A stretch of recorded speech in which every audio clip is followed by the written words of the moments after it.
What is really worth note-taking is what Allah subhanahu wa ta'ala says next. بَلْ لَمَّا يَذُوقُوا عَذَابِ. Rather, they have not yet tasted my punishment. So let's apply this to ourselves. How our own lives are riddled with the same behavior that Quraysh were exhibiting. Our rational self takes over our better spiritual self, and similarly our actions. We pick and choose to follow commands based on our own understanding.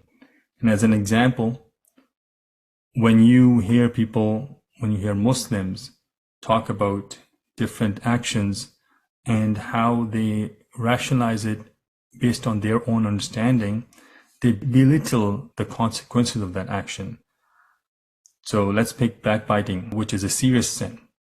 And then when you remind people of how severe a sin this is, you hear them say, I'm not making this up, I'm not lying, and I'm actually bold and truthful enough to say it in front of the person I'm talking about. And you wonder then, why don't they get it? And this verse may help us understand why. وَلَمَّا يَذُوقُوا عَذَابٍ. People commit sins because they have not really tasted the consequences of those sins. Let's look at a narration regarding the punishment of backbiting to help us understand how serious that is. Narrated by Anas bin Malik radhiyallahu anhu, Sunan Nabi Dawud, Nabi sallallahu alaihi wasallam said, وَلَمَّا عُرِجَ بِي مَرَرْتُ بِقَوْمٍ لَهُمْ أَظْفَارٌ مِّن نُحَاسٍ يَخْمِشُونَ وُجُوهَهُمْ وَصُدُورَهُمْ فَقُلْتُ مَنْ هَؤُلَاءِ يَا جِبْرِيلُ قَالَ هَؤُلَاءِ الَّذِينَ يَأْكُلُونَ لُحُومَ النَّاسِ وَيَقَعُونَ فِي أَعْرَاضِهِمْ. When I was taken up to the heaven, I passed by people who had nails of copper and were scratching their faces and their chests.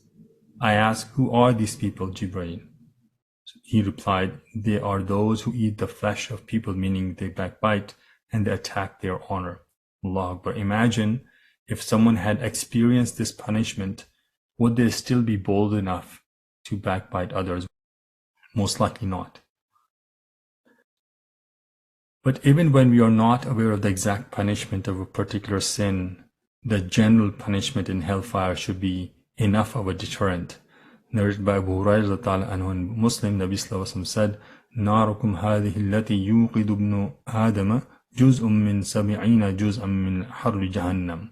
Your fire which the son of Adam ignites is only one of 70 parts from the fire of hell. So imagine placing your hand over a lit candle or touching a hot iron press. You know how painful that can be. Then reflect on the severity of the hellfire, and that should be enough of a deterrent to avoid sins, so we do not end up in that state. So may Allah subhanahu wa ta'ala give us the understanding in this world to correct our actions and save us from the challenges and torments of the hereafter. Ameen.